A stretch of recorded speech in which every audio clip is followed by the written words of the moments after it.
तो आज की मूवी एक वेश्या के बारे में जिसे आप देखकर दंग रह जाएंगे और काफी कुछ अपने दिमाग में सोच। मूवी के स्टार्ट होते हम सुजाना को देखते हैं। सुजाना के पास रोड्रिगो आता है। सुजाना रोड्रिगो से एक आसान मांगती है। वो ये आसान होता है कि सुजाना को रोड्रिगो के चेहरे का एक मास्क बनाना है, जिस काम से रोड्रिगो हाँ बोल देता है। सुजाना बोलती है कि यहाँ पर लेट जाओ, मैंने सब सामान तैयार कर लिया है। सुजाना रोड्रिगो को बताती है कि ये टेक्निक उसने एक शापित कवि से सीखी थी जिसका नाम ब्लैक था। ब्लैक जिंदा होने के बावजूद अपने दिमाग को बाहर निकालता था। ब्लैक के मरने के बाद एल्विसा ने उसकी याद में उसका मास्क बनाया। मास्क का लेप लगाते समय रोड्रिगो हिल जाता है। सुजाना कहती कि हिलो मत, इस टेक्निक का आविष्कार लाशों से शुरू हुआ था और लाशें कभी हिलती नहीं। फिर फिल्म में हमें कहानी 6 महीने पहले की दिखाई जाती है। रोड्रिगो अपने दोस्त अय्यास के घर पर जाता है उसका पियानो ठीक करने के लिए। वहां पर सुजाना उसे पहली बार मिलती है और उसकी बहुत सारी तारीफ करती है। फिर दूसरे दिन रोड्रिगो एक मार्केट में जाता है। वहां पर उसे सुजाना दिखाई देती है। सुजाना रोड्रिगो से मिलने के लिए जा रही होती है कि बीच में एक बम ब्लास्टिंग हो जाती है जिसमें सुजाना को चोट आ जाती है। रोड्रिगो सुजाना को अपने घर पर ले जाता है। चोट पर रोड्रिगो जब हाथ लगाता है तो सुजाना रोड्रिगो से किस करने लग जाती है। दोनों अल्टीमेट हो ही रहे होते हैं कि रोड्रिगो बोलता है ये गलत है। सुजाना को उसके घर पर छोड़ आता है। वहां पर उसे उसका पति मिलता है और जो रोड्रिगो को थैंक्स बोलता है। अगले दिन सुजाना रोड्रिगो की शॉप पर जाती है और रोड्रिगो को रात के डिनर पर बुलाती है।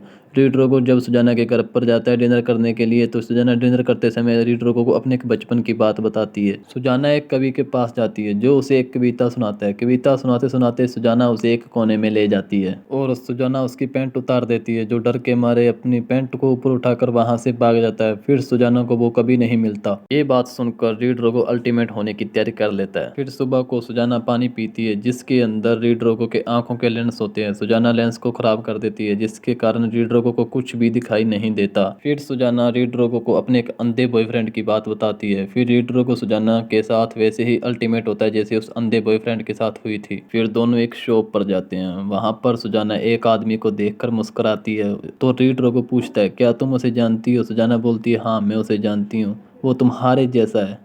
अगले दिन सुजाना के घर के बाहर बहुत ही शोर हो रहा होता है। सुजाना डर के मारे रोड्रिगो को बुला लेती है। फिर सुजाना रोड्रिगो को एक और कहानी बताती है। वो एक दिन चिड़ियाघर में गई थी और उसका पीछा एक आदमी कर रहा था। वो सुजाना को बताता है कि यहाँ पर पक्षियों को देखने का कोई मजा नहीं जो जंगल में देखने का है। फिर वो आदमी सुजाना को जंगल में ले जाता है और अपना प्राइवेट पार्ट दिखा देता है। सुजाना खुद को रोक नहीं पाती और अल्टीमेट हो जाती है। ये बात सुनकर रोड्रिगो भी अल्टीमेट होना चाहता है और खुद को रोक नहीं पाता, जल्द ही अल्टीमेट हो जाता है। अल्टीमेट होने के बाद रोड्रिगो कुछ सुजाना की तस्वीरें देखता है बिना कपड़ों के। वो उसे पूछता है कि ये तस्वीरें कहाँ से कराई थी। फिर उसे सुजाना बोलती कि वो एक फोटोग्राफर था जो कि सुजाना की कुछ अपनी तस्वीरें लेना चाहता था। सुजाना ने ना बोल दिया था। फिर एक दिन सुजाना उसकी स्टूडियो में जाती है। सुजाना रोड्रिगो से झूठ बोल देती है कि वो वहां पर नहीं था। फिर रोड्रिगो इमेजिनेशन करता है। वो ये सोचता है अगर वो वहां पर नहीं था तो ये तस्वीरें कहाँ से आई और फिर से अल्टीमेट होने लग जाता है। फिर दोनों एक म्यूजिक शो में जाते हैं। म्यूजिक शो खत्म होने के बाद दोनों अपनी छत पर चले जाते हैं।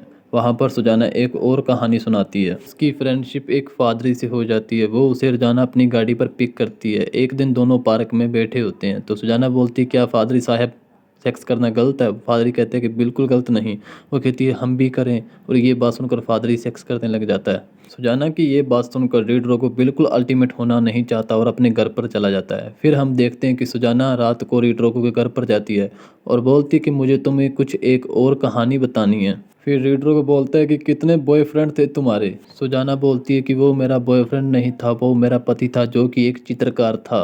वो कोई काम नहीं करता था जिसके लिए घर चलाने के लिए सुजाना को काम करना पड़ता था। फिर हम देखते हैं कि रोड्रिगो किसी का पियानो ठीक करने के लिए जाता है। वहां पर गलती से वो अपने म्यूजिक बजाने लगता है। वहां पर गलती से वो म्यूजिक बजाने लग जाता है। रोड्रिगो का म्यूजिक बहुत ही पावरफुल और फीलिंग वाला होता है। उसे वो सारे आदमी दिखाई देते हैं जो सुजाना के साथ अल्टीमेट हुए थे। रोड्रिगो बेहोश हो जाता है। फिर अगली सुबह अपने आप को अपने घर के बेड पर पाता है। फिर वो सुजाना को फोन करता है। सुजाना फोन नहीं उठाती। फिर रोड्रिगो सुजाना के घर पर जाता है। सिक्योरिटी गार्ड से पता चलता है कि सुजाना घर पर नहीं है। रोड्रिगो सिक्योरिटी गार्ड से कहता है कि सुजाना को मत बताना कि मैं उसके घर पर हूँ, उसे सरप्राइज देना है। सिक्योरिटी गार्ड कहता है कि मैं किसी से कुछ नहीं कहूंगा। सुजाना जब अपने घर पर आती है तो किसी और मर्द को लेकर आती है और जिसके साथ अल्टीमेट होती है। ये सब रोड्रिगो देख लेता है और वहां से चला जाता है। घर जाकर रोने लग जाता है। फिर से सुजाना के घर चला जाता है। सुजाना से पूछता है क्या तुम्हारे साथ कोई आया था। सुजाना ना बोल देती है और झूठी कस्में भी खाती है। रीडरो को बोलता है कि मैंने अपनी आंखों से देखा था तुम्हारे साथ कोई और आदमी आया था और तुम उसके साथ अल्टीमेट हुई थी, तुम एक वेश्या हो।